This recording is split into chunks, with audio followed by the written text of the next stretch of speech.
Past life में जब हम किसी को विजुअलाइजेशन के साथ लेके जाते हैं तो हम उन्हें उसी लाइफ में, जो पुरानी लाइफ में लेके जाते हैं, तो वही सीन देख पाते हैं जो उन्होंने तब जिए थे। आज मैंने शुरुआत क्या की है, जो आपने आज की लाइफ में देखा उसको ऑब्जर्व करवाते करवाते मैं उस ट्रिगर को पार करवाते हुए पुरानी लाइफ में लेके गया, तो तब भी आप वही देखोगे जो आपने कभी जिया था। 3 वर्ड्स आजकल बहुत फेमस है, past life, astral travel and Akashic records. तो क्या ये एक ही है तीनों, या ये एक जगह पहुंचने के लिए अलग अलग रूट्स हैं? देखो, अगर मैं किसी का आकाशिक कर रहा हूँ तो मैं कहीं ना कहीं अपने कर्मा भी तो बना रहा हूँ। मैं एक मिडिल मैन हूँ। मैं वहाँ गया, मैंने जो सवाल लेके गया था उसका जवाब मिला, मैंने आके वर्ड टू वर्ड वो बता दिया। अब वो बता दिया, अगर मैंने उसमें कुछ भी हेर फेर किया है ना, तो वो मेरे कर्मास में ऐड हो गया। I am creating my own karmas. But आप सिर्फ देख रहे हो as a Sakshi, Sakshi, as a साक्षी। बस। तो जो जाना देखा वो आखिर बता दिया।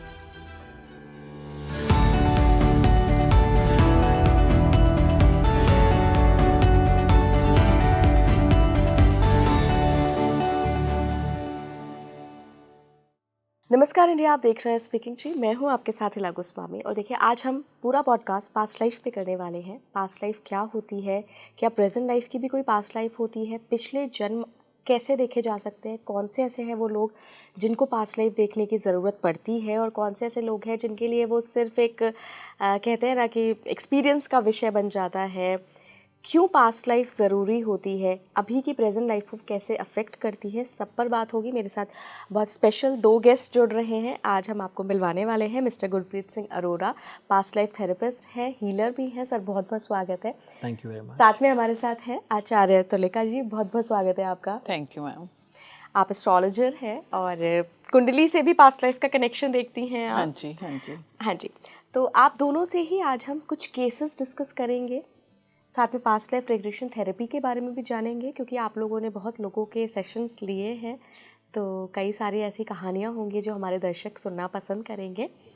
सबसे पहले जो एक डाउट सभी के मन में पास्ट लाइफ रिग्रेशन थेरेपी को लेकर रहता है, वो ये रहता है कि यार, हम तो बड़ी नेटफ्लिक्स, अमेज़ॉन पे बहुत मूवीज़ देखते हैं, कहीं वो उसका सीन तो नहीं आ गया मेरी पिक्चर में, कहीं मैंने तो नहीं आ गया। हाँ राइट, कहीं मैंने वो गेम ऑफ थ्रोन्स देखा था तो मैंने आंख बंद करी और मैं कहीं अपने आप को वॉरियर देख लिया, तो वहाँ से तो मेरे सबकॉन्शियस में कनेक्ट, हाँ, इमेजिनेशन तो नहीं है। तो कैसे आप लोग वेरीफाई करते हैं कि ट्रांस में ले गए तो ये बंदा वही कनेक्ट हुआ है? देखिए, इसके लिए मैं आपको ना कुछ एग्जांपल्स दे सकता हूँ, बट उससे पहले मैं आपको थोड़ा सा प्रोसीजर बताना चाहूँगा। हाँ बिल्कुल। प्रोसीजर क्या है कि इसका 50% जो प्रोसीजर है दैट इज़ हिप्नोसिस। हिप्नोसिस? जी, हिप्नोसिस के थ्रू होता है। हिप्नोसिस का काम क्या है कि जो हमारे पास केस है उसको सबसे पहले हमें ट्रांस में लेके जाना है। तो ट्रांस में जब हम लेके जाते हैं तो वहाँ तक तो हिप्नोसिस है। उसके बाद आता है कि थोड़ा सा उसका प्रोसीजर चेंज होता है। इस चीज़ को समझिएगा कि अगर एक पेड़ है तो पेड़ जो है वो पूरा पूरा मेटाफिजिक्स मान लेते हैं, उसमें एक बहुत बड़ा जो रोल है वो हिप्नोसिस का ही है। ठीक है, तो अगर हिप्नोसिस हम कर रहे हैं तो इसका मतलब वो पेड़ का तना है। उसकी जो ब्रांचेस है ना वो अलग अलग हैं। PLR is one of those branches of hypnosis. ठीक है, तो वो ब्रांच हिप्नोसिस की भी है और वो ब्रांच मेटाफिजिक्स की भी है। ठीक है, तो पहला पार्ट तो ट्रांस तक ले जाने का हो गया हिप्नोसिस का। अब उसके बाद जो आपका सवाल आता है कि वो कहीं नेटफ्लिक्स की कोई मूवी तो नहीं देख रहे थे, कोई अपने, हो सकता है उन्होंने कोई लिटरेचर पढ़ा हो, वो वीडियो के रूप में तो नहीं देख रहे थे, कोई विजन्स तो नहीं देख रहे थे। अब आप एक बात को समझिएगा। चलिए, मैं आपसे थोड़ा सा एक क्वेश्चन पूछना चाहूँगा। क्या आपको ऊंचाई से डर लगता है? हाँ, मुझे लगता है सारी स्पीड से डर लगता है? तो अगर आपको बोला जाए कि रोलर कोस्टर में बैठ जाओ, नहीं, पॉसिबल नहीं है, तो मतलब वो आपकी इमेजिनेशन भी पॉसिबल नहीं है, राइट? अब क्या होता है कि जब हम उनको ट्रांस में लेके जा रहे होते हैं तो हम उनको इमेजिनेशन नहीं करवाते। देखो, एक बात को समझिएगा, मैं जिस बस में बिठाऊंगा ना जी, वो बस जैसे ट्रैवल कर सकती है वो वैसे ही ट्रैवल करेगी। वॉल्वो बस है तो वॉल्वो बस की तरह, और अगर कोई खटारा बस है तो खटारा बस की तरह, राइट? अब अगर मैं उनको इमेजिनेशन के साथ लेके जाऊंगा तो उनको बोल दूंगा आप हंस के ऊपर बैठे हो। पहली बात तो हंस इंसान से छोटा ही होता है, उस पर कैसे बैठ गए? चलो मान लिया कि हंस बहुत बड़ा था, दिव्य हंस था, तो आप उसके ऊपर बैठे हो और आप अगर ऊंचाई से डरते हो तो फिर आप आसमान में कैसे चले गए? नहीं जा सकोगे, आप तो उस सेशन से बाहर आ जाओगे, राइट? यानी कि इमेजिनेशन का तो कोई रोल ही नहीं है। तो अब क्या बचता है? अब बचता है विजुअलाइजेशन। अब विजुअलाइजेशन क्या चीज़ है? आप ही के एग्जांपल ले लेते हैं। आपने आज तक सेशन तो नहीं किया मेरे ख्याल में पास्ट लाइफ का, हाँ, ठीक है? तो एक सेशन किया था। किया था, तो थोड़ा सा आप आइडिया से रिलेट कर पाएंगे आप बचपन में या आज भी कभी ना कभी पार्क में ज़रूर गई होंगी, बिल्कुल। राइट? आप कभी ना कभी चाहे कॉलेज टाइम में या कभी भी बस में ज़रूर बैठी होंगी, हाँ जी, बिल्कुल। ठीक है? आप कभी ना कभी गाड़ी में भी बैठी होंगी, ठीक है? तो ये 3 इतनी कॉमन चीज़ें हैं जो हर किसी ने की होगी ऑलमोस्ट, जी। ठीक है? मैं कहता हूँ गरीब इंसान भी होता है ना, वो भी कहता है दोपहर को मैं थक गया हूँ, खाना खाने की कोई जगह चाहिए, वो पार्क में जाके पेड़ के नीचे बैठ के खाना खा लेता है। तो पार्क में गया ना, तो मैंने उसको जब पार्क में लेके गया, मैंने उसको बोला अपने अपने नीचे पाँव के नीचे आए हुए घास को महसूस करो। देखो, जो इंसान पार्क में जाएगा और उसको मुलायम सा घास दिख रहा है, वहाँ पर अपने स्लीपर्स उतार देगा, जो भी पहना हो, तो घास को महसूस कर पाएगा, ठीक है? तो ये क्या आ गया? विजुअलाइजेशन, जो उसने इस लाइफ में किया है। यानी कि वो उस ट्रेन पे बैठ गया, उस बस पे बैठ गया जो उसने आज कभी पकड़ी थी, ठीक है? और मैं उसी के साथ उसको लेते लेते हिप्नोसिस की कुछ टेक्निक्स लगाते लगाते उसको पास्ट लाइफ के परे ले जाऊंगा। इसमें कुछ ट्रिगर्स होते हैं, ठीक है? तो कुछ ट्रिगर्स लगाने होते हैं। अगर एक इंसान वेल प्रिपेयर्ड है, अपनी प्रिपरेशन करके आया, तो प्रिपरेशन के बाद वो आराम से पास्ट लाइफ में चला जाएगा। प्रिपरेशन कैसे? देखिए, आप एक बात को समझिएगा, हमारी लाइफ में ना स्ट्रेस ऑलमोस्ट बचपन से आ जाता है। छोटे होते हैं ना, तो हमें बोला जाता है बेटा आपके इसमें मार्क्स कम आए हैं, आपके कम से कम इतने आने चाहिए। अच्छा, उस बच्चे के कितने मार्क्स आए, तुम्हारे कम क्यों आए हैं? वो ज़्यादा समझदार है, वो ट्यूशन पढ़ता है, तुम ट्यूशन नहीं पढ़ते। तो वो क्या हुआ, वो मोटिवेशन के लिए उन्होंने क्या कर दिया कि आपको थोड़ा सा बगअप किया, फिर बोल दिया अच्छा चलो आपके इतने मार्क्स आएंगे ना, आपको ये लेके देंगे। Again motivation. वो मोटिवेशन करते करते ना एक टाइम पे ऐसा आता है वो स्ट्रेस बन जाता है। वो लकड़ी को थोड़ा थोड़ा ऐसे करो ना तो वो बेंड होती है, एक टाइम पे आके टूट जाती है। तो वो स्ट्रेस इतना बढ़ जाता है कि हमारी लाइफ में वो चाइल्डहुड में ही स्ट्रेस आ जाता है। इसलिए आपने देखा होगा कि बच्चे 9th 10th में आके बहुत ज़्यादा मेंटली अपसेट हो जाते हैं, डिप्रेशन के शिकार भी हो जाते हैं। 9th 10th कोई एज है आज की डेट में ऐसी कि आप डिप्रेशन में चले जाओ? हमारे टाइम में कोई अगर गलती से बोल देता ना कि मैं उदास हूँ, तो हमारे पेरेंट्स हमें 2 थप्पड़ लगा देते, और हमने सच में खाए भी हुए, ठीक है? हमने डिप्रेशन का तो हमें नाम भी नहीं मालूम था उस समय में, पर हमने खा रखे हैं, ठीक है? तो आज की डेट में पेरेंट्स को कुछ कहते भी नहीं, ठीक है? और उनमें से एक मैं भी हूँ, ठीक है? तो मैं किसी और को क्या ब्लेम करूँ? तो अब हम अपने टॉपिक पे वापस आते हैं, ठीक है? तो पास्ट लाइफ में जब हम किसी को विजुअलाइजेशन के साथ लेके जाते हैं, तो हम उन्हें उसी लाइफ में, जो पुरानी लाइफ में लेके जाते हैं, तो वही सीन देख पाते हैं जो उन्होंने तब जिए थे। आज मैंने शुरुआत क्या की है, जो आपने आज की लाइफ में देखा, उसको ऑब्जर्व करवाते करवाते मैं उस ट्रिगर को पार करवाते हुए पुरानी लाइफ में लेके गया, तो तब भी आप वही देखोगे जो आपने कभी जिया था। इमेजिनेशन के साथ लेके जाऊंगा कि अब आप हाथी पे चढ़ जाओ। अरे हाथी पे चढ़ जाओ, आपको तो जानवर से डर लगता है, आपको ऊंचाई से डर लगता है, हाथी पे कैसे चढ़ जाओगे? सोचो। और अगर नहीं चढ़ सकते, इसका मतलब इमेजिनेशन भी नहीं कर सकते, आप तो सेशन से बाहर आ जाओगे।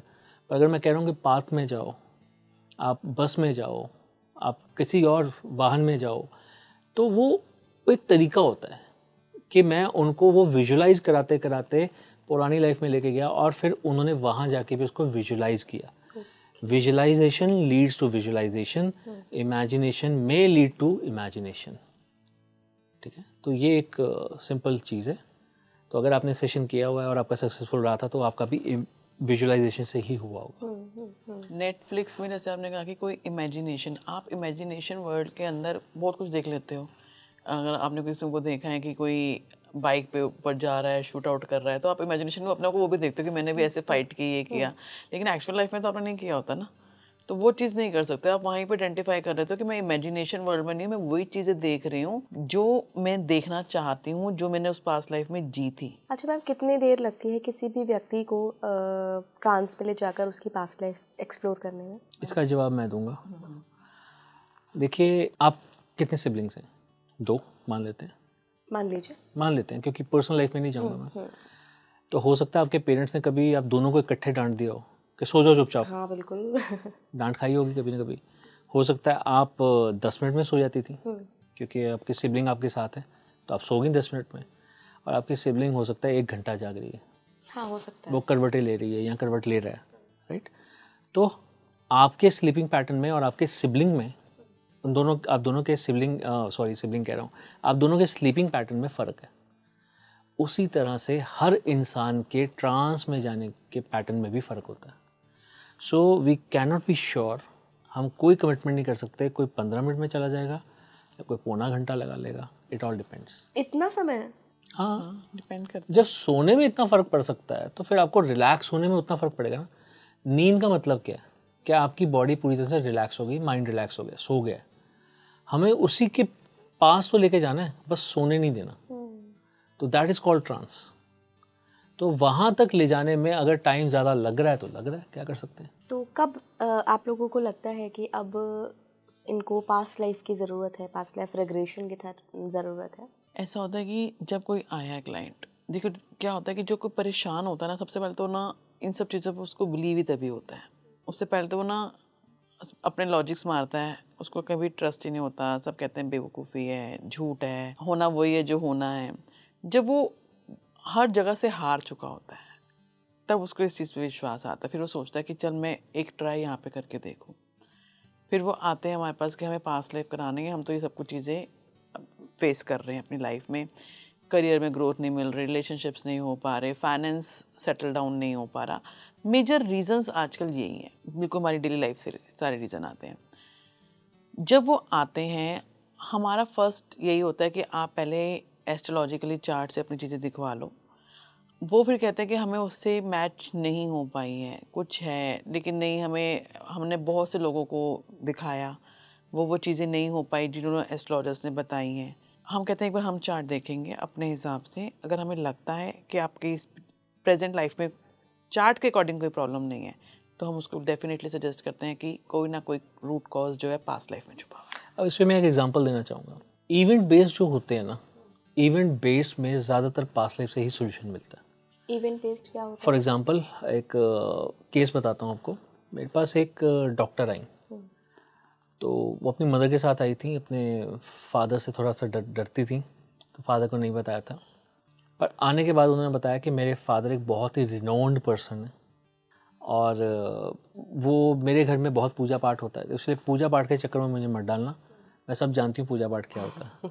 तो मैं इन चीज़ों में विश्वास नहीं करती क्योंकि बचपन से पूजा पाठ देखती आ रही हूँ, पर सोल्यूशन आज तक नहीं निकला। इसलिए मैं अब ये भी ट्राई करने आई हूँ। तो उन्होंने साथ में वर्ड बोला, ट्राई करने आई हूँ, तो इसका मतलब ट्रस्ट नहीं है। But she was well prepared. उनको जैसे बोला था तैयारी करके आना, वैसे ही वो तैयारी करके आई थी। तो वो जब तैयारी करके आई तो उन्होंने बताया कि जैसे होता है ना, प्री टॉक्स होती हैं, तो प्री टॉक्स में पता चला कि उनको बचपन से ही एक कुंड नज़र आता है जिसमें लाशें तैर रही होती हैं। अरे बाप रे। इसीलिए वो कभी भी जब भी नींद में जाती थी, सोती थी, एकदम से उनकी नींद खुल जाती थी डर के मारे। तो वो बचपन से देखती आ रही हैं। अभी वो इतनी बड़ी हो गई हैं, मतलब 28 की एज में आ गई हैं, और वो उस डर से बाहर नहीं निकल पा रही हैं, सो ही नहीं पा रही। तो अब इसका कोई जवाब हॉरोस्कोप में तो नहीं था, और उन्होंने बहुत सारे पंडितों को दिखाया था। मतलब मैं कहूँगा एस्ट्रोलॉजर्स को दिखाया था, नहीं पंडितों को नहीं कहूँगा। तो उन्होंने सबने सही चार्ट पढ़ा था, पर कहते हैं ना कि इंसिडेंट्स तो नहीं पता ना, वो इवेंट बेस्ड है कि आपको कुंड में लाशें ही क्यों दिखती हैं। तो वो तो हॉरोस्कोप में नहीं आएगा। पता चल जाएगा कि हाँ जी कुछ डरावना हुआ था, पर वो क्या डरावना हुआ था जब तक हम वो देखेंगे नहीं तब तक हम उस डर को निकाल नहीं पाएंगे, क्योंकि ये डर था। तो जब हमने उनका पास लाइफ किया तो पता चला कि उनका जन्म जो है राजस्थान में कहीं हुआ था।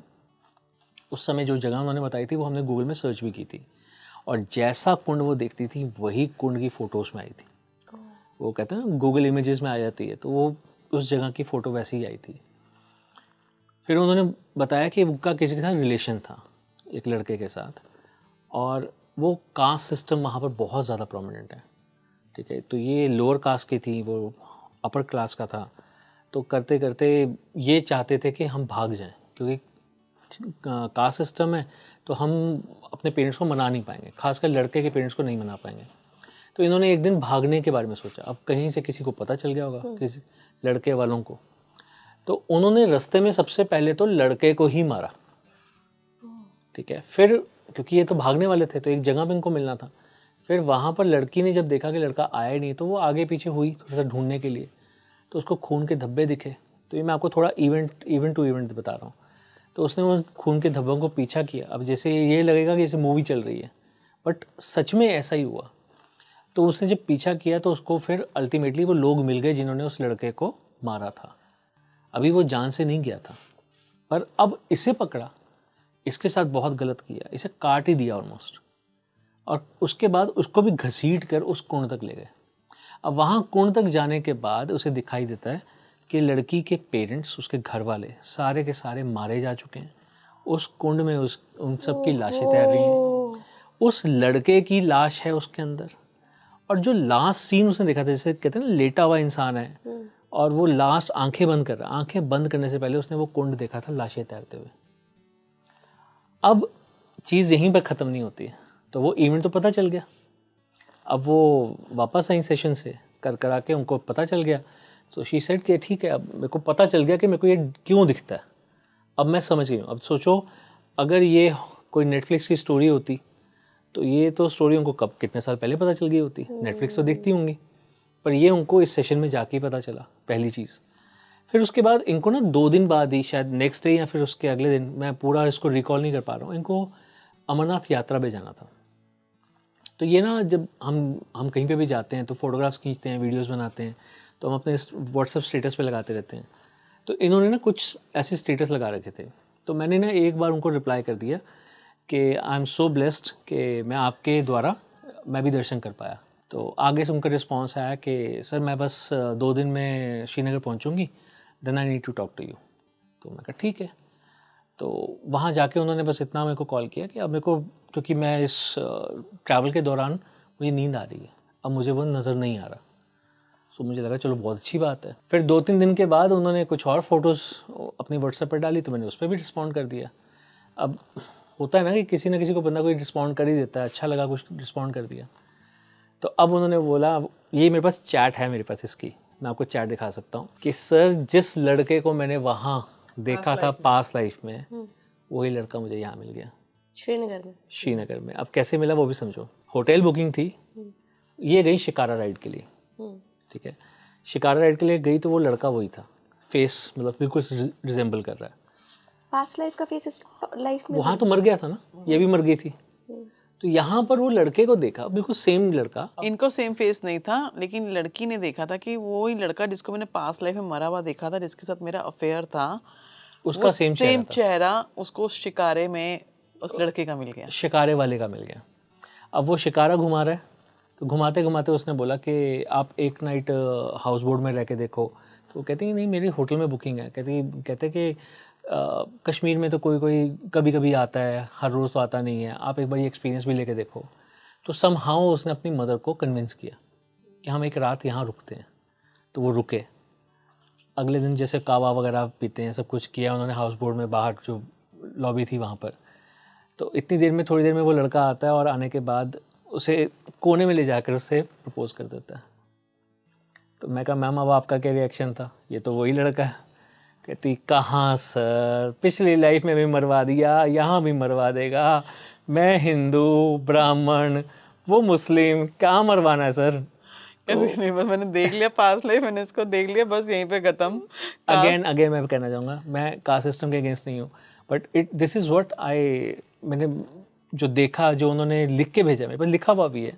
तो सिर्फ कहने का मतलब ये था कि पास्ट लाइफ में भी परेशानियाँ आ गई थी, भैया यहाँ ना आ जाए, मैं नहीं कर सकती, तो मैंने ना कर दी है। मतलब इमोशंस नहीं जुड़े, पर आप ये डिटैचमेंट हो गई थी। इस स्टोरी से मुझे ये बात समझ में आई कि पिछले जन्म में वो इतनी अपर कास्ट में था लड़का, और लड़की लोअर कास्ट में थी, और उनको इसी वजह से अलग कर दिया गया। तो इस जन्म में देखिए वो ब्राह्मण के घर पैदा हुई है हाँ जी, और वो किसी और कम्युनिटी में पैदा वो हुई किसी और कम्युनिटी में पैदा हुआ है। अब ये नहीं पता कि मुस्लिम समाज में वो कितना हाई क्लास था, कितनी हाई कास्ट में था Community या तो लो अलग में होगी था, ना? पर कम्युनिटी अलग हो गई ना, तो बिल्कुल रिचुअल्स अलग हो गए। तो वो वैसे भी अगर हो भी जाती तो बड़ी मुश्किल होती। कंक्लूजन ये है कि पास्ट लाइफ का क्या है कि हम अगर इवेंट बेस्ड है तो हम एस्ट्रोलॉजिकल चार्ट से नहीं बता सकते। नहीं बता सकते। हाँ, ओके। कंक्लूजन ये है फाइनली कि अगर इवेंट बेस्ड कुछ भी चल रहा है तो वो उसके लिए आपको डेफिनेटली पास्ट लाइफ रिग्रेशन ही कराना पड़ेगा। Okay okay. अब कई लोगों के ना ये भी होते हैं कि ठीक है, मेरी प्रॉब्लम कहाँ है वो आपने बता दी, सॉल्यूशन क्या है वो भी आपने बता दिया, पर मुझे ये जानना है कि ये मेरे पीछे क्यों पड़ा हुआ है या ये मेरे पीछे क्यों पड़ी हुई है। कई बार ना कईयों की अपनी माँ से नहीं बनती, अपने फादर से नहीं बनती, अपने सिबलिंग से नहीं बनती, अपने हस्बैंड से नहीं बनती या अपनी सास से नहीं बनती। तो यही मेरी दुश्मन क्यों है, यही मेरा दुश्मन क्यों है, मुझे जानना है। ये पास्ट लाइफ में इसके साथ मेरा कोई रिलेशन था, तो ये भी कारण हो जाता है कई लोग अपना पास्ट लाइफ करवाते हैं। अब मुझे लगता है यहाँ पे एक बात ये भी देखनी चाहिए कि हर चीज़ क्या पता पास्ट लाइफ से जुड़ी ना हो, आपके नेचर में ही प्रॉब्लम हो। हाँ, ये कुछ भी भी हो सकता है। सकता है। हो सकती है, तो वो आपको कुंडली में दिख जाता होगा। हाँ वो दिख जाता है कि नेचर में प्रॉब्लम है कि उसमें क्या है, वो तो कुंडली में दिख जाता है। कईयों को हम ऐसे भी बोलते हैं कि आप बहुत चतुर प्राणी हैं।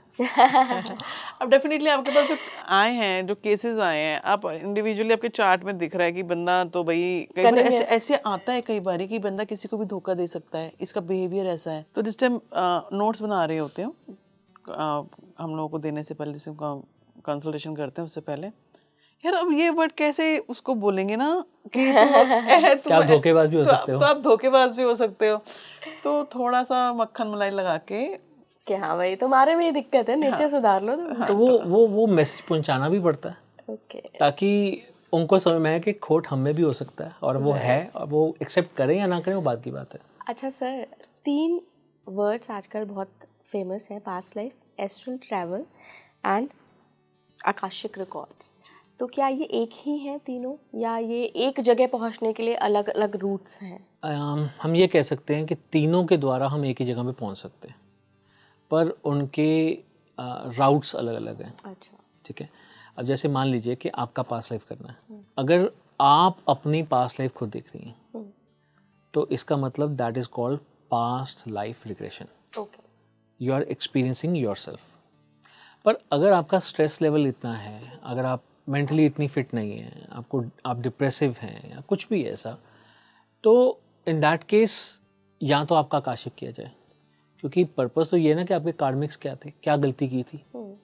तो वो जानने के लिए क्या किया जाता है कि हम एक सेशन ऐसा करते हैं, जैसे आत्मलोक में गए, वो कहते हैं ना चित्रगुप्त के पास एक किताब होती है बही खाता, तो वहाँ पर गए, वहाँ पर जाके आपका नाम, आपका वाहन किया, आपके पेरेंट्स का नाम लिया कि अभी आपका यहाँ जन्म हुआ है, इस गोत्र में जन्म हुआ है, इस घर में जन्म हुआ है, इस डेट को हुआ है, जो भी डिटेल्स हमारे पास हैं, और आपकी परमिशन के साथ हम गए हैं।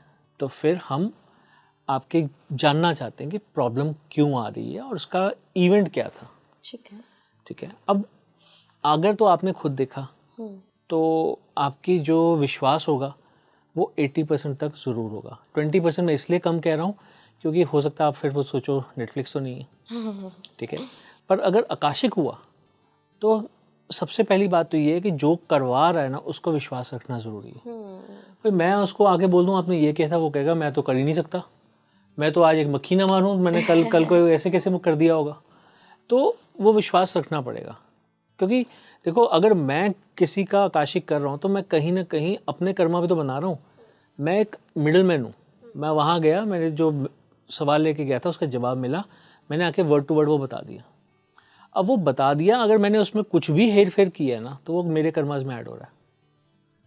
I am creating my own karmas. But आप सिर्फ देख रहे हो as a Sakshi, Sakshi, as a साक्षी। बस तो जो जाना देखा वो आखिर बता दिया। ठीक है, सो दिस इज आकाशिक। अब एस्ट्रल ट्रैवल जो है ना, इससे भी PLR किया जा सकता है, पर इसकी पॉसिबिलिटीज़ और भी बहुत सारी हैं। तो मैं आपको ना केस के बारे में बताता हूँ। मेरे एक फ्रेंड हैं जो कि अफ्रीका में UN प्रोजेक्ट की वजह से पोस्टेड थे। वहाँ पर एक जगह है आइवरी कोस्ट, तो वहाँ पर ना रंग भेद की बहुत प्रॉब्लम थी।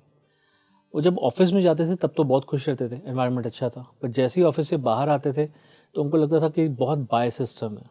रंग भेद की वजह से कोई उनका दोस्त नहीं था, ढंग से बात नहीं होती थी, तो वो अकेले ही रहते थे। अब कोई इंसान सालों तक अकेला कैसे रह सकता है? तो वो ना डिप्रेशन में जा रहे थे।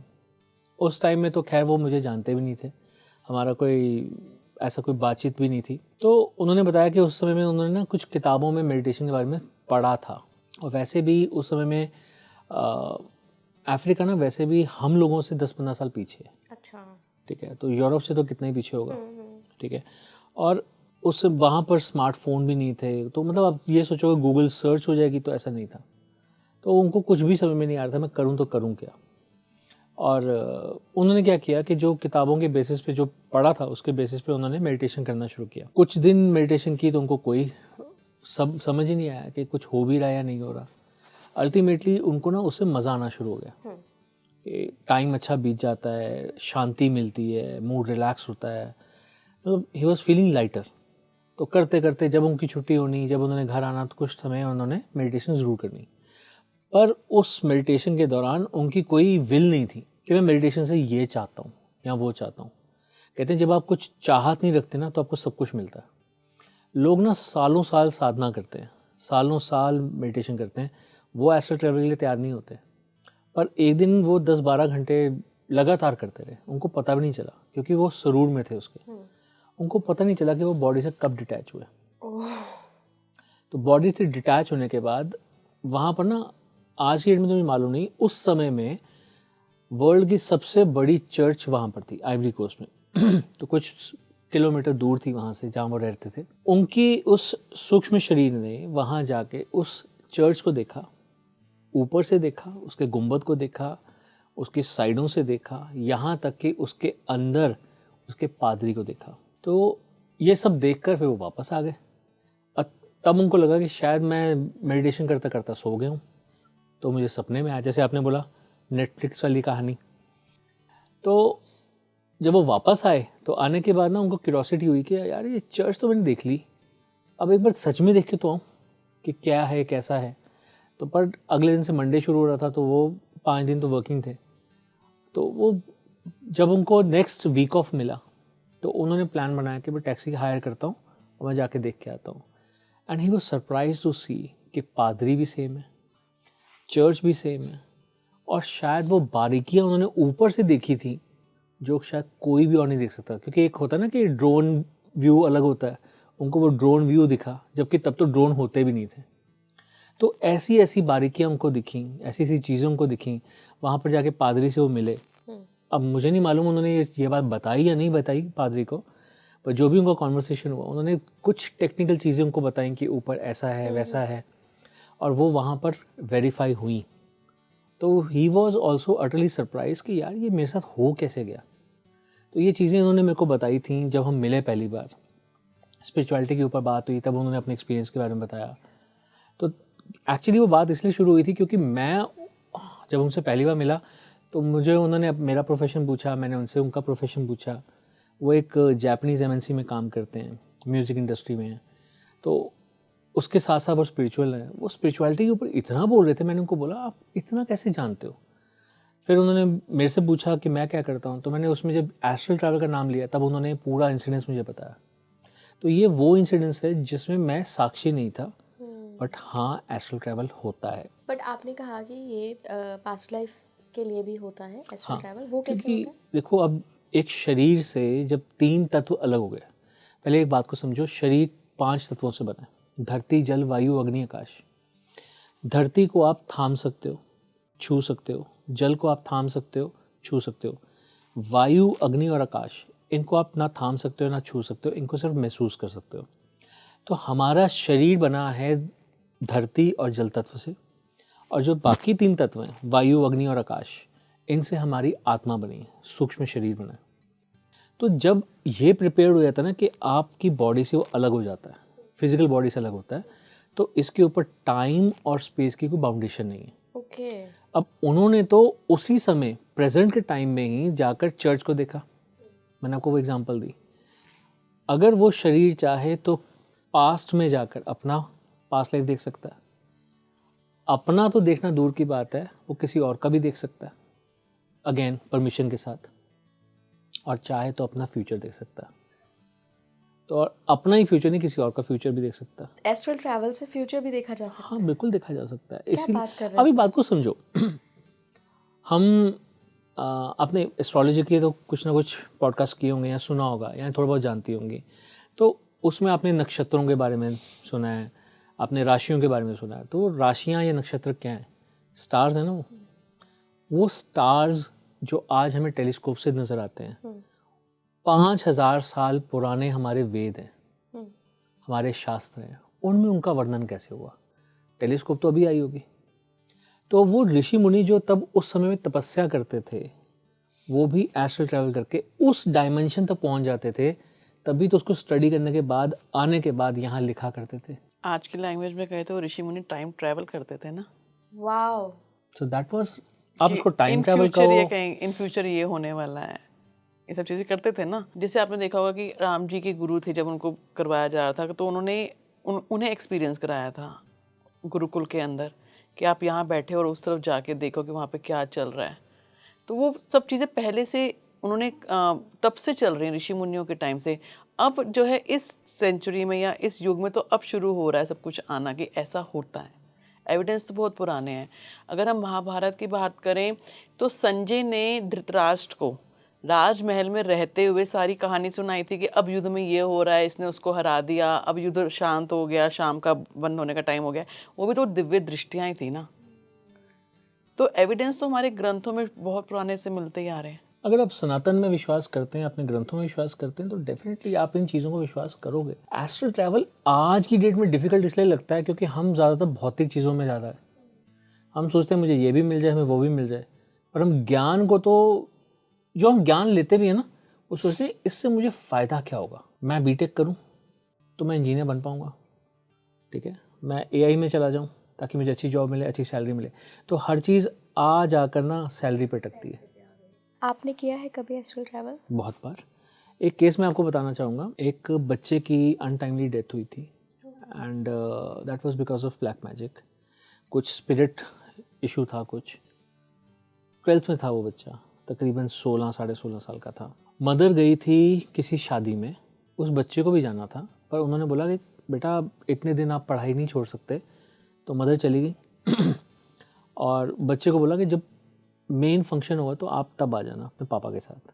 तो उससे कुछ दिन पहले ही वो ना प्योर वेजिटेरियन थे, पर 3 महीने से उसके साथ ये स्पिरिट वाला केस चल रहा था, ब्लैक मैजिक वाला केस चल रहा था। तो वो कहते ना कि उसके अंदर में एक टेंडेंसी आ गई, क्योंकि स्पिरिट आगे मांगती थी उससे नॉनवेज, और वो खाता नहीं था।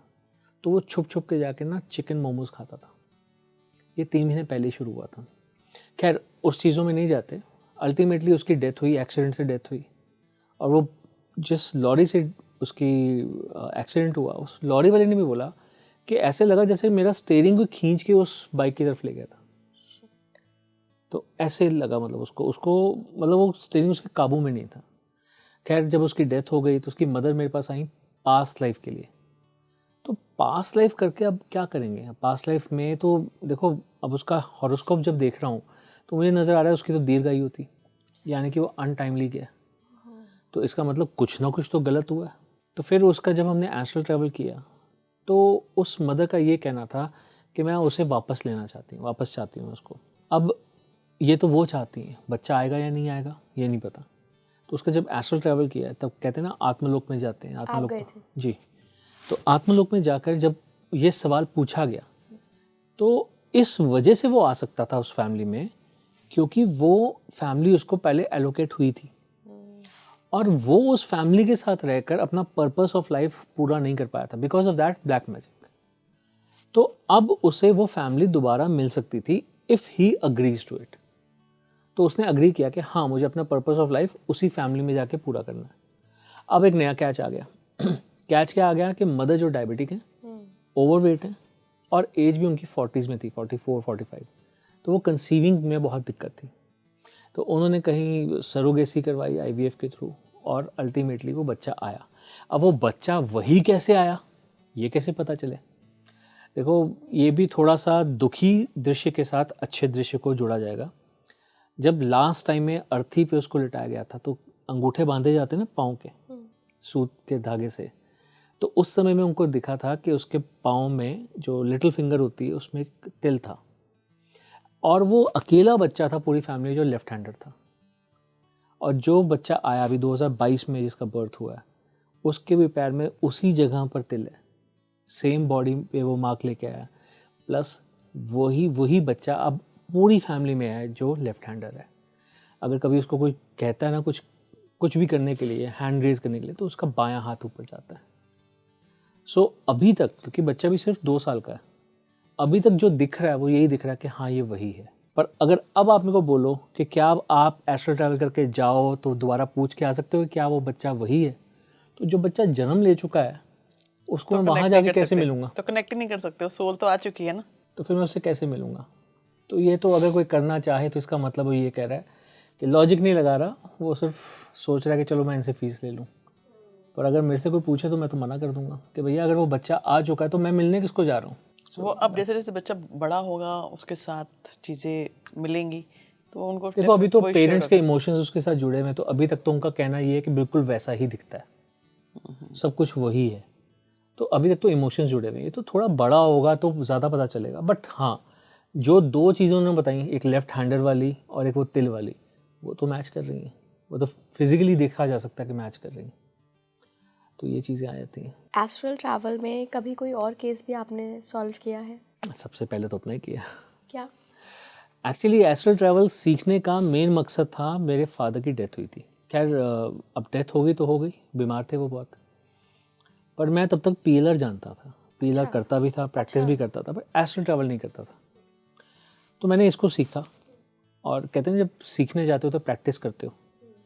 तो मेरे 6 अटेम्प्ट्स फेल हुए थे, क्योंकि मेरी कंसर्न क्या था कि मुझे अपने फादर को मिलने जाना है, और क्योंकि वो मेरे इमोशंस बीच में आए थे, इसीलिए मैं वहाँ तक जा ही नहीं पाता था। तो 6 बार जब मेरे अटेम्प्ट्स फेल हुए, तो उसके बाद मैं समझ गया कि ये सिर्फ इमोशंस की वजह से हो रहा है। मैंने अपने आप को बहुत प्रिपेयर किया, जो मैं कहता हूँ ना प्रैक्टिस देते हैं हम उन लोगों को पीएलआर करने के लिए, वो प्रैक्टिस मैंने खुद की। तो वहाँ से मैंने वो प्रैक्टिस निकाली थी कि हम लोगों को देंगे। तो मैंने वो प्रैक्टिस खुद करनी शुरू की, और वो प्रैक्टिस करने के बाद जब मैं इमोशनलेस हुआ तब मैं वहाँ गया। अब वहाँ जाकर मैं एक, जैसे आत्मलोक है, आत्मलोक में जहाँ पर कि सारी आत्माएं, जैसे कहते हैं लाइफ बिटवीन लाइव्स, तो वहाँ पर एक रैन बसेरा सा है। ठीक है, आप विजुलाइज करते हो कैसे देख रहे हो। जैसे एक शीशे की दीवार है, उस पर ओस की बूंदें हैं। अब आत्मा का कोई ना वो नहीं है, मतलब कोई फॉर्म नहीं है, ठीक है, कोई आकृति नहीं है, कोई शक्ल नहीं है, बट आप जो विजन लेके गए हो वही विजन आपको उसमें दिखेगी, अगर वो वहाँ पर है तो जब मैं वहाँ पर गया तो मुझे उस एक ओस की बूंद के अंदर उनका चेहरा नजर आया। पर to my surprise and to my learning, मैं तो इमोशंस लेके गया था, वहाँ जाके तो इमोशनल हो ही जाऊंगा ना अपने फादर को देख के। मेरे अंदर तो इमोशंस बहुत सारे हैं, उनके अंदर कुछ भी नहीं है। He was completely detached. तब मुझे समझ में आया, जो मैं बात कई बार सुन चुका था, कई बार समझ भी चुका था, पर प्रैक्टिकली तब मैं समझा कि अगर वो जो आत्मा वहाँ गई है, अगर वो डिटैच नहीं होगी, तो सोचो वो उससे पहले हो सकता है 50 जन्म ले चुकी है। हाँ, सबके साथ अटैच हो जाएगी। तो जिसके साथ, जिस फैमिली के साथ वो पहले जुड़ी थी, उस फैमिली के साथ अगर वो अटैचमेंट लेके आती तो मेरे फादर कैसे बनते, अपने पेरेंट्स के बच्चे कैसे बनते, मेरी मदर के हस्बैंड कैसे बनते। वो तो उस बर्थ के ही उन लोगों के साथ जुड़े रहते। और अगर अभी डिटैच नहीं होंगे तो अगला जो जन्म लेंगे उसमें कैसे जुड़ेंगे। सो ही वॉज कम्प्लीटली डिटैच्ड। तो तब वो बात जो आज तक हम सुनते आए थे वो प्रैक्टिकली समझ में आई, और फिर आने के बाद मेरे अंदर वो इमोशंस ज़ीरो हुए। देखो अगर आपको पता है कि वो कहते हैं रेस्ट इन पीस, तो डेफिनेटली वो पीस में है ना, तभी तो डिटैच्ड है। तो अगर वो रेस्ट इन पीस कर रहे हैं तो फिर मैं उनको क्यों तंग करूं, या मैं क्यों तंग हूं। तो उसके बाद से ये नहीं कि मेरी इज्जत ख़त्म हो गई, बट हाँ मैं ये समझ गया कि अब वो अगली यात्रा पे चले गए, कि उनको अब इस चीज़ को लेके ना दुखी होना है, ना उनको दुख में याद करना है। खुशी में याद करो और खुशी के पल याद करो। तो ये तभी समझ में आता है जब आप कहते हैं ना कि एक लाइफ है, लाइफ में अगर आपको ये एक्सपीरियंस मिलना तो मिल गया। तो ये भी एक एस्ट्रल ट्रैवल था। तो ये मैंने आपको 3 इंसिडेंट्स ऐसे बताए हैं। सर आपने कुछ फेमस पर्सनालिटीज़ के भी PLR किए हैं क्या? देखिए जी हाँ, मैंने किए। आपने नाम सुना होगा अरमान मलिक, पायल मलिक। हाँ जी। तो पायल मलिक का तो मैंने किया है, ओके। ठीक है। पायल मलिक का मैंने PLR किया था, फिज़िकली ही किया था। इसके अलावा एक निशा लांबा हैं, मेकअप आर्टिस्ट आई गेस, तो उनका भी किया था। वो हेयर्स का उनका बहुत हेयर रील्स आती हैं, एक्सटेंशंस। हेयर एक्सटेंशन की उनकी बहुत रील्स आती हैं, तो उनका भी PLR किया था, फिज़िकली किया था, विद परमिशन किया था। इसके अलावा किसी का नहीं किया। आसानी से चले गए थे वो? हाँ, आराम से चले क्या गए रहा थे। था उसमें? देखो उनकी पर्सनल लाइफ तो मैं नहीं बता सकता। पायल जी का कम था क्योंकि वो प्रिपेयर्ड नहीं थी, वो ऑल ऑफ सडन हुआ था, अच्छा। ठीक है। पर हाँ, उन्होंने उनके वो जो इमोशंस थे, रोना निकल रहा था, उन्होंने एक लेडी को देखा, बुजुर्ग लेडी को, उनको देख के उनके इमोशंस बहुत जागे थे। वो कौन थी ये तो मैं नहीं बोल सकता अभी, बट एक कनेक्शन उनको मिला था उनके साथ, जो ओल्ड लेडी के साथ। ओके। तो वो जितना उन्होंने देखा, वो सिर्फ स्टोरी हाइड करते हुए इतना बता सकता हूँ कि किसी ओल्ड लेडी के साथ उनका रिलेशन निकला था। ओके। उसके बाद हमें करना तो कृतिका का भी था, बट उसके बाद वो बिग बॉस शुरू हो गया, तो वहाँ पर बिजी हो गए थे सारे। रिनाउंड पर्सनालिटी के आपने 2 ये बात बताई, कुछ और भी आपने क्या किया है या कभी किसी ने अप्रोच किया? नहीं, अप्रोच ही नहीं किया किसी ने। कोई अप्रोच करे तो हम उसका करें। बहुत बार हमने सुना है, कई लोगों ने सुशांत सिंह राजपूत के बारे में हाँ, बात मैं की है। उसी के बारे में जानना चाह रही थी एक्चुअली कि सुशांत से आपने कहा कि कंसेंट चाहिए होता जी। है, तो सुशांत सिंह राजपूत की तो डेथ के बाद लोगों ने दावा किया कि हमने उनका पास्ट लाइफ देखा है या जो भी उन्होंने दावे किए हैं, तो क्या डेथ के बाद भी कर सकते हैं या बिना कंसेंट के भी कर सकते हैं? डेथ के बाद कर सकते हैं तो हाँ, कर सकते हैं विद परमिशन। किसकी? जैसे फैमिली मेम्बर, जैसे मैंने अपने फादर का किया, तो मैं फिर फैमिली से हूँ ना, ओके। सेम ब्लड लाइन, तो मैंने किया। मैंने वो बच्चे के बारे में बताया जिसका दोबारा रीबर्थ हुआ है, अभी तक तो हमें यही लगता उसकी मदर के कंसेंट से है मदर के कंसेंट से किया। पर अगर उसकी फैमिली ने मुझे अप्रोच नहीं किया तो मैं क्यों करूँगा, ठीक है। अब आपने पूछा कि क्या बिना परमिशन के हो सकता है, तो अगर मान लीजिए आपका पर्स रखा हुआ है और मैं चुपके से या धड़ल्ले से आपका पर्स खोल लूँ, how would you feel? Very bad, angry. Angry. आप हो सकता है कंप्लेंट कर दें, हो सकता है मुझे ऑफिस से निकलवा दें, धक्के मार के निकलवा दें, हो सकता है। चलो, मतलब कोई ऐसा करेगा तो आप उसके साथ अच्छा से वर्स्ट ट्रीट ही होगा फिर तो। हाँ, तो मतलब आप ये खुद सोचिए ना कि अगर आप अपने पर्स को इतना पर्सनल रखती हैं, तो आपकी लाइफ में कितने इवेंट्स हुए होंगे। क्या आप किसी को भी आने देंगे अपनी लाइफ में, किसी को भी देखने देंगे अपनी लाइफ? आपने मुझे ना काशी के टाइम पे पूछा, ये तो बहुत खतरनाक चीज़ है, आप तो सारे राज देख लोगे। एग्जैक्टली। तो जब आप आज की डेट में अपने आकाशिक दिखाना नहीं चाहते कि आपकी हर चीज़ पता ना चल जाए, तो हाउ इज इट पॉसिबल कि कोई जा चुका है और हम उसके रिकॉर्ड खंगाल रहे हैं? आपने जितने भी पॉडकास्ट आज तक देखे होंगे ना, PLR, आकाशिक, इन चीज़ों के ऊपर हर किसी ने बोला है permission is required. Then how is it possible कि कोई कह दे कि मैंने तो उसके जाने के बाद किया? क्या सच में उसकी फैमिली ने आपको अप्रोच किया था? अभी मैं ना मैंने शायद 1-2 दिन पहले एक रील देखी। मैं नहीं जानता अश्नील ग्रोवर ने पहले कभी क्या क्लेम किया था, पर शायद ऐसी कोई बात हुई थी कि उनकी सलमान खान से कोई मीटिंग हुई थी, जिसके बीच में इन्होंने कुछ दावे कर दिए सलमान खान से उनकी कॉन्वर्सेशन के। और शायद वो बिग बॉस को लेके कोई रील थी, उसमें उन्होंने बोला कि मेरी आपसे मीटिंग कब हुई थी? तो उन्होंने बोला कि आप हमारे ब्रांड एम्बेसडर थे, मैंने आपको एज ए ब्रांड एम्बेसडर लेके बहुत अच्छा डिसीजन था। तो उन्होंने बोला कि ये तो जिसने भी आज तक मुझे ब्रांड एम्बेसडर लिया है वो सबके लिए अच्छा डिसीजन था, पर आप मुझे ये बताइए कि आपकी मुझसे मीटिंग कब हुई, जिस कॉन्टेक्स्ट में आपने ये बातें बोली थी, इस कॉन्टेक्स्ट में कब हुई थी? तो वो ऑन कैमरा तो उन्होंने फिर एक तरह से डिनाई कर दिया ना। और अश्नील ग्रोवर उस अगर सच में हुई थी तो क्या उन्होंने उस पर कॉन्ट्राडिक्ट किया? वो उस बात पे आ नहीं पाए कि हाँ सच में ऐसी हमारी बात हुई थी, मैं दावे से कह सकता हूँ आप झूठ बोल रहे हो। ऑन कैमरा ये भी तो बोल सकते थे। अगर सलमान खान गलत थे तो बोल सकते थे, तो सलमान खान ठीक थे तो उन्होंने ऐसा बोल दिया कि आपसे मेरी कब बात हुई। तो फिर जो लोग क्लेम करते हैं कि हमने शाहरुख खान की लाइफ देखी, हमने धीरू भाई अंबानी की देखी, हमने अमिताभ बच्चन की देखी, या फिर as a matter of fact हमने रतन टाटा जी की यात्रा देखी, कौन था परमिशन देने वाला? ऐसे कैसे देख लिया? मेरा सवाल है एक, ये सवाल भी है। फर्स्टली अगर आपने देखी तो क्या एक्चुअल में आपके पास इतने बिजी शेड्यूल में इतना टाइम है कि आप दूसरों की लाइफ में खंगाल रहे हो? एज ए ये जो अकल्ट साइंस है, स्पिरिचुअलिटी है, दूसरों की हेल्प करने के लिए बनी हुई है कि अगर आपके पास ये ज्ञान है तो आप दूसरों की हेल्प करो उस ज्ञान के ज़रिए। ये तो आप किसी के घर के अंदर इंटरफेरेंस कर रहे हो। अब आप भी नहीं चाहोगे कि आपकी पर्सनल लाइफ में क्या चल रहा है हर कोई जाने। हाँ बिल्कुल। कोई नहीं अच्छा, जाएगा। एक और मेरा इसमें ही आकाशिक रिकॉर्ड में क्वेश्चन है कि मान लीजिए किसी ने आपको अप्रोच किया कि आकाशिक रिकॉर्ड के थ्रू उनको कुछ जानना है, लेकिन पर्टिकुलर सिर्फ एक प्रॉब्लम के लिए अप्रोच किया कि मान लीजिए मेरी ये समस्या है, मुझे सिर्फ यही जानना है, तो तब भी आप सिर्फ उसी प्रॉब्लम के रिगार्डिंग देखोगे या सारा ही रिकॉर्ड देख लोगे? नहीं, जो जानना है वो ही जानेंगे। एक बात सोचो, जितने भी लोग आते हैं ज़्यादातर मल्टीपल उनकी लाइफ्स होती हैं, तो हम आवाहन क्या करते हैं कि ये प्रॉब्लम है, इस व्यक्ति का करना है, इसकी परमिशन है, ये इसकी डिटेल्स हैं, तो मैं जानना चाहता हूँ कि इसके साथ ये प्रॉब्लम क्यों है, वो कौन सा इवेंट है जो इसके लिए रिस्पॉन्सिबल है।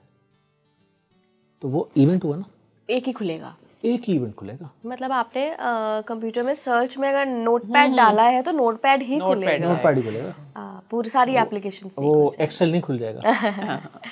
ओके, ये इस तरीके का, तो मतलब सेफ है? सेफ है। Of course जो आपका क्वेश्चन है उसके भी आप देखो, डिपेंड करता है कर कौन रहा है, क्या मेंटालिटी लेके कर रहा है।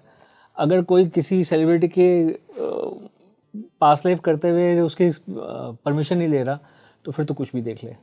बट मेरे को क्या जरूरत पड़ी है मैं किसी की लाइफ में कुछ और देखूं? लेकिन अभी तो आपने कहा ना कि कंसेंट के बिना तो आप खोल ही नहीं सकते।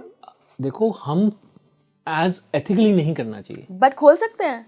खोले जा सकते हैं। क्या बात कर रहे हैं? अच्छा, अभी तक मुझे कंफ्यूजन था। देखो, एक बात को समझो, आप एस्ट्रल ट्रैवल कर रहे हो, काशिक्स कर रहे हो, तो खुल सकते हैं आराम से। खुल सकते हैं। देखो, आप आपका डोर है, हाँ। डोर की चाबी है, आप जिसके पास चाबी होगी वो खोल सकता है। अच्छा, आपके पास चाबी है? नहीं, वो चाबी एक्चुअली परमिशन है, एक्चुअली परमिशन है, पर ठीक है। हर डोर की एक मास्टर की बन जाती है। आप एक बात सोचो, आपका ऑफिस है, आप रोज आते जाते हो, हाँ। आपकी टाइमिंग नहीं है, पर आप आ गए, किसी भी वजह से आ गए, यहाँ से निकल गए थे, आप आ गए, आके आप अपने किसी कुलीग को मिलते हो, तो एक टेल गेटिंग भी होती है ना, किसी के पीछे पीछे आ गए, तो वो भी तो किया जा सकता। तो ऐसे वहाँ पर बहुत अपॉर्चुनिटीज आपके पास करने की। ये आपकी कॉन्शियस है, आपके कर्म है भाई। आप दूसरों को कर्मों का ज्ञान देते हो, खुद कर्म अपने खराब कर रहे हो, तो करते रहो, भी मैं क्या करूँ। यानी कि अगर आप बिना किसी के कंसेंट का देखना चाहो तो यू कैन ट्रैवल, देख सकते हैं, लेकिन आप अपने कर्म खुद खराब कर रहे हो, क्योंकि अकल तो पूरा यही सिखाता है कि अपने कर्म अच्छे रखो। मैं आपके, देखो, आपके घर की एक खिड़की, चांस, एक एग्जांपल लेते हैं, हाइपोथेटिकल सिचुएशन लेते हैं कि मैं आपके सामने बैठी हूँ, मैं आपसे पूछूं कि सर मुझे आप एस्ट्रल ट्रैवल से बताओ या मुझे आप आकाशिक से बताओ कि मेरी एक पर्टिकुलर ये समस्या है या ये मैं जानना चाहती हूँ, तो आप बता सकते हो। हाँ, और तो अगर जो काम मेरा 15 मिनट में ख़त्म हो सकता है, उसके लिए मैं घंटा 1.5 घंटा क्यों लगाऊंगा, 2 घंटे क्यों लगाऊंगा? 15 मिनट में कैसे? एक इवेंट पता करना है ना आपको, हाँ। वो तो 15 मिनट में पता चल जाएगा। ओके। वहां जाके उतना टाइम दूंगा ना मैं। हाँ, ओके। मुझे क्या जरूरत पड़ी है और 4 क्वेश्चन मैं पूछ लूँ फालतू में, उतनी देर वेट करना पड़ेगा ना। तो इससे अच्छा ये नहीं मैं किसी और केस को टाइम दे दूँ। और अगर मान लीजिए मैंने तो आपसे पूछा, लेकिन जो हमारे कैमरा पर्सन है ये आपको बड़े इंटरेस्टिंग लगे, आपने कहा रुको इनका भी आकाशिक रिकॉर्ड खंगालता हूँ, देन आप वो भी कर सकते हैं? करूँगा नहीं मैं, बट कर सकते हैं। कर सकते हैं। ये पूछ रही थी बस मैं कर कि सकते हैं। एक्सेस होता है बट ये एथिकल नहीं है तो करना नहीं चाहिए। हाँ, करना नहीं चाहिए। टाइम भी कहाँ है, आप खुद सोचो, आज की डेट में क्या कहा जाता है, time is money. Time is money, exactly. आपके पास एक केस आया है कि उसका एक क्वेश्चन है कि मेरे को कोई भी प्रॉब्लम है, तो मैं डेफिनेटली उस प्रॉब्लम का सलूशन ढूंढने जाऊंगी ना। मैं और क्यों छांटूंगी कि उसका बचपन कैसा रहा, उसका बुढ़ापा कैसा रहा, तो यानी कि मैं उतना टाइम वहाँ पे स्पेंड करूंगी। आप डॉक्टर के पास जाते हो, आपको मान लीजिए खांसी है, वो आपको खांसी की दवाई देगा ना, लंग्स थोड़ा चेक करेगा। हाँ, मैं कहता हूँ आंखें थोड़ा चेक करेगा। हाँ, लंग्स तो लंग्स चेक तो फिर करेगा। भी करेगा, खांसी का है। मैं ये कहता हूँ लंग्स तो चेक करेगा। आंखें तो चेक नहीं करेगा ना। राइट। आंखों में दिख भी रहा होगा ना तो ज़्यादा आपको रेकमेंड कर देगा कि आप ना एक आंखों के डॉक्टर को दिखा लो, इन्फेक्शन लग रहा है मुझे। वो खुद आपको कोई आई ड्रॉप या कुछ भी ऐसा नहीं देगा, तो मैं क्यों करूँगा। अच्छा सर, PLR में कुछ रिस्क भी होते हैं क्या कि जिस व्यक्ति को आपने पीछे भेजा है उसकी पास्ट लाइफ एक्सप्लोर करने के लिए, वहाँ से वो कुछ एंटिटी लेके आ जाए या कोई और सोल उसके साथ अटैच हो जाए, ऐसा कभी हुआ है? देखो, मैंने तो आज तक कभी ऐसा नहीं किया कि किसी का ऑरा टूटा और मैं उसको सेशन में ले गया हूँ। ऑरा टूटा, ये ऑरा क्या होता है? टूटा हुआ, ऑरा हमारा एक आभा मंडल जिसको कहते हैं, हाँ, सुरक्षा बट कवच टूटा होता है। हुआ क्या होता है?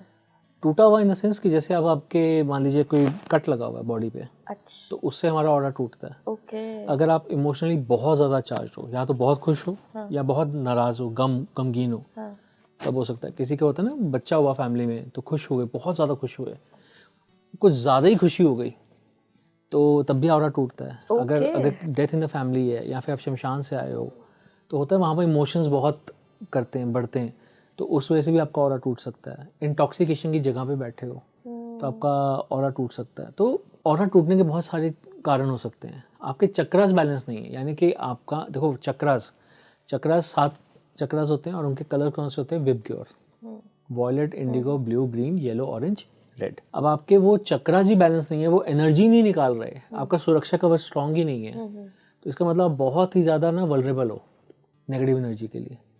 तो ऐसे में मैं तो करता ही नहीं। इसलिए मैंने आपको शुरुआत में बोला था कि मैं हॉरोस्कोप देखता हूँ, वो कॉम्प्लीमेंट्री होता है, समझिए, क्योंकि मेरे को ऐसा लगता है कि यार जो आया कोई सोल्यूशन लेके जाए, वो परेशानी लेके आया है, पता चले मैं एक और परेशानी उसको पकड़ा दूँ, ये मेरा मकसद नहीं है। तो मैं हॉरोस्कोप इसलिए देखता हूँ, ऑरा इसलिए देखता हूँ ताकि मुझे पता चले उसकी एनर्जी कैसी है। ठीक है। एनर्जी अच्छी होगी तो डेफिनेटली हम सेशन कर सकते हैं। अगर ठीक नहीं है तो मैं उसको फिर ये एडवाइस करता हूँ कि आप थोड़ा सा अपने आप को प्रिपेयर करो। जो रेमेडी है वो मैं रेमेडी बता देता हूँ। कई बार क्या होता है, थोड़ी सी नेगेटिव एनर्जी होती है, जैसे किसी भी नज़र दोषी है, तो हम बोलते हैं कि आप ना सेंधा नमक के पानी से थोड़ा नहा लो, कुछ दिन ऐसा कर लो। और सेंधा नमक के पानी से सिर्फ नहाना ही नहीं होता, उसमें थोड़ी सी हल्दी भी डालते हैं, थोड़ा सा इत्र भी डालते हैं। सेंधा नमक आपके ऊपर से, आपके बॉडी से या फिर आपके ऑरा से नेगेटिव एनर्जी को पूरी तरह खरोचता है। अब उसको चाहिए एंटीबायोटिक, कभी कभी कट भी लग जाएगा ना, तो उसके लिए हमने थोड़ा सा डाल दिया हल्दी, और उसको थोड़ा सा अच्छा भी तो करना है, सिर्फ बुराई थोड़ा करना, क्रशिंग थोड़ा करनी है, तो उसमें थोड़ा सा इत्र डाल दिया, तो उससे क्या हुआ, उसका ऑरा बेटर होना शुरू हो जाता है। तो कुछ दिन अगर वो 2 हफ्ते भी कर लेता है और साथ में अपनी प्रैक्टिस भी कंटिन्यू रखता है, तो डेफिनेटली वो जा सकता है।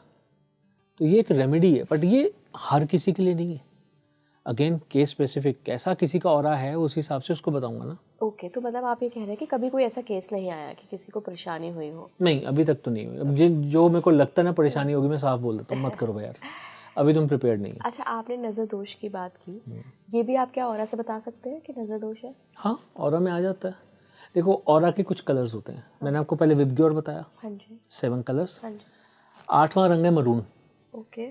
मरून कलर है जो आपके कर्मों का रंग है, जो आप लेके पैदा हुए हो, ठीक है।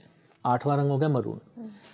आप एक दिन के बच्चे हो तो आपके अंदर मरून कलर नजर आएगा आपके ऑरा में। अच्छा।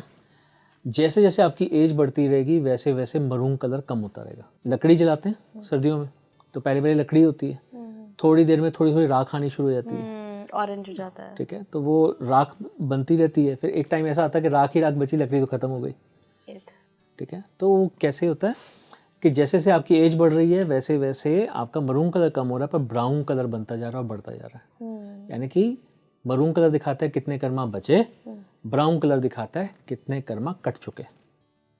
इसके बाद आता है पिंक कलर।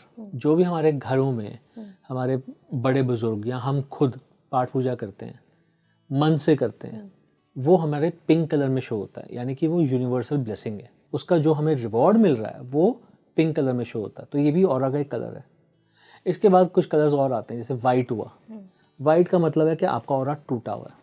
आपका घर का मेन डोर होता है, वो अगर खुला हो तो एक साधु भी आ सकता है, एक चोर भी आ सकता है, गली में फिरता हुआ कुत्ता भी आ सकता है, स्ट्रे डॉग, कोई भी आ सकता है ना।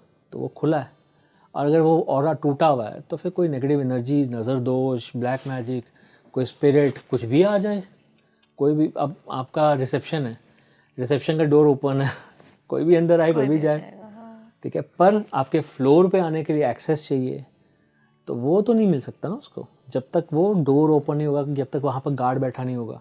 तो बस वैसे ही है कि ऑरा टूटा हुआ है तो इसका मतलब है कि वाइट कलर है, ब्लैक कलर तो नेगेटिव एनर्जी है। और अगर वो लाइफ में आपके इम्पैक्ट ला रही है वो नेगेटिव एनर्जी, इसका मतलब वाइट एंड ब्लैक मिक्स हो गया, तो वो ग्रे कलर बन जाता है। ग्रे कलर का ऑरा भी होता है। ग्रे कलर एक इंसान के ऑरा में दिखता है, दिखता कलर है। सारे आएंगे, कलर सारे आएंगे। हाँ, पर कौन से कलर कितने आ रहे हैं, अब किसी पे कोई नेगेटिव एनर्जी है ही नहीं, हाँ। तो ना उसका ब्लैक आएगा ना उसका ग्रे आएगा। Can you see my aura?